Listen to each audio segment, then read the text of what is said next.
Alright, magandang gabi na ho sa lahat natin ng mga viewers Luzon, Visayas at Mindanao all over the world. Welcome naman sa ating panibagong video, panibagong reaction, mga ka-action, mga kakampeng. Una sa lahat, pagpasensya nyo na, ngayon lang ho tayo nakapag-update. Gawa ng busy ho tayo kaninang umaga at may mga music ho ang ating mga kapitbahay dahil linggo, may mga party-party ho mga ka-action. But anyway, gusto ko lang ho na i-share ho ito sa inyo. Itong pinagmamayabang ni Otoy. Otoy, baka nananaginip ka lang, Otoy. Ito daw ang surprise nila kay Yusik Claire Castro at katapat ni Yusik Claire Castro. Sabi ko nga, siguro ito habang nagbablog si Kulukoy, tulog. Di ba? Tulog. Baka wala naman sa kalingkingan sa talino yan ni Yusik Claire Castro. Ang pantapat nyo, baka yung mga sinasabi niyan wala namang kasurusins. Baka naman ang sinasabi niyan mga puro lang mga asal kanto. 'Di ba? O ito ho mga ka-action ang pinagmamalaki ng mga DDS. Nakatapat daw ni Yusik Claire Castro. Sos Mariose, patawarin niyo na po ito mga DDS kung nagkasala minsan. Ito po. Panoorin po muna natin ito. Ito na, Ate Claire, may surprise kami sa'yo. Ito na yung katapat mo. Panoorin mo. Ito na. Claire Castro, di puta, di bobo, di gato. Nako. Yan ang pinaka-bobo na tagapagsalita ng Malacanang, si Claire Castro. Kung nanonood kay Claire Castro, mahiya ka naman, napaka-bobo mo. Nako po. Bobo ka na nga, gaga ka ba? Grabe. Iba, lahat ng project ng Pangulo ng Bakat sinasabi. Pag natanong ang reporter, ma'am, saan ko nakalagay yung mga ano na yan? Sabi niya, sige, ibibigay ko sa mamayang listahan. Gago ang Malacanang. So yun na ho mga ka-action, mga kakampeng. Nakita na ho natin at narinig na ho natin ang kanilang pantapat kay Yusik Claire Castro, si Boy Lighter.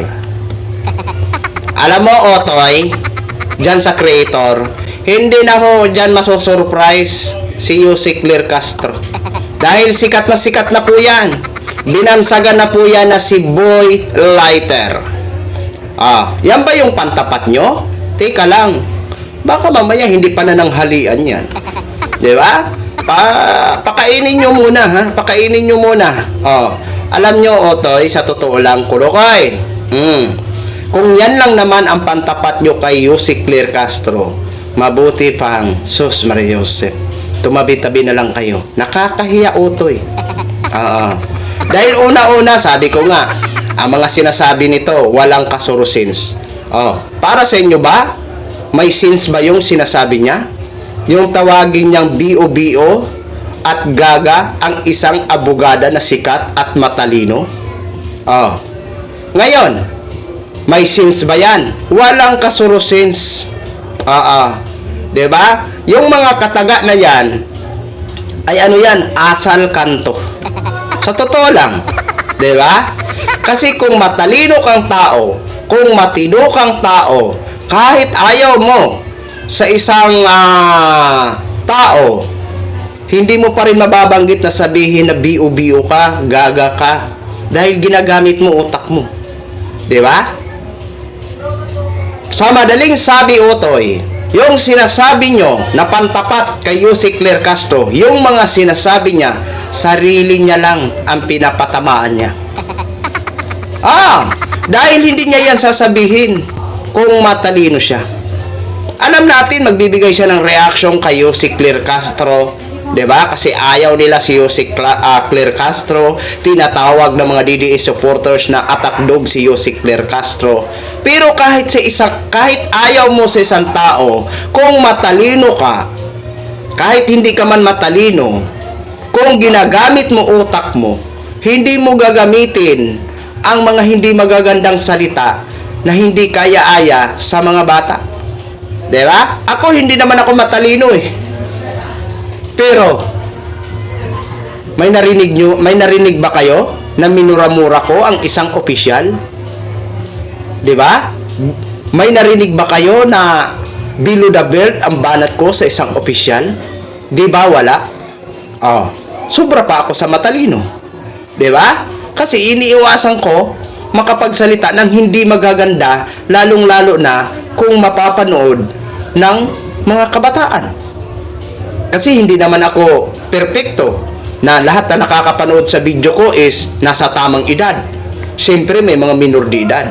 Kaya hindi ko ginagamit ang salitang hindi kaya-aya sa mga bata. Di ba? Tapos sasabihin mo, yan ang pantapat nyo kay Yusek Claire Castro. O Toy, baka nanaginip ka lang ha? Baka pwede mo naman siguro pitik-pitikin ang dalawa mong tainga nang sa ganong gumising ka. Diba? Baka wala pa yan sa kalingkingan, sa katalinuhan ni Yusek Claire Castro. Pero okay lang yan. Kung para sa inyo yan ang pantapat nyo kay Yusek Claire Castro, mag-set kayo ng debate. Oo, Yusek Claire Castro versus dyan sa pantapat nyo na si Boy Lighter. Titingnan natin kung sino ba talaga ang matalino at may sense ang mga sinasabi at mapupulutan ng aral ng taong bayan, di ba?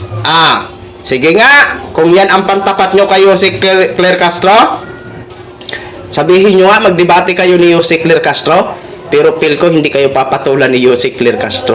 Sasabihin ni Yusek Claire Castro, huyo, para pag-aksayan kayo ng panahon ko. Di ba? Pero libre lang naman ang mangarap. Kung pantapat nyo yan kay Yusek Claire Castro, hala, sige. Pinagbibigyan na namin kayo. Pero kung magdebate yung dalawa na yan, sa totoo lang, nako, baka mamaya hindi yan makasagot sa mga katanungan ni Yusek Claire Castro. Alam nyo naman ang abogado, sanay sa katanungan, magaling. Di ba? Yan. Wala namang ibang bukang bibigyan kundi puro na lang mura. O ano, mapupulutan ba yan ng aral? Sa tingin mo ba, Otoy, may sense ba ang sinasabi niyan? Wala. Kayo lang ang natutuwa sa mga sinasabi niyan. 'Di ba? Dahil naging naratibo na yan ng mga DDS supporters yung mahilig mangmura ng tao. Kasi ang iniidolo nila marunong mahilig din magmura. Palamura din. 'Di ba? O kaya saan ba magmana? Di magmana doon sa iniidolo nila. Di ba? O yun lang ho mga ka-action, mga kakamping no. Share ko lang ho sa inyo yan. Maraming salamat po sa lahat natin ng mga viewers Luzon, Visayas at Mindanao all over the world. Ako po ang inyong lingkod, si The Action Man. Good evening, everyone!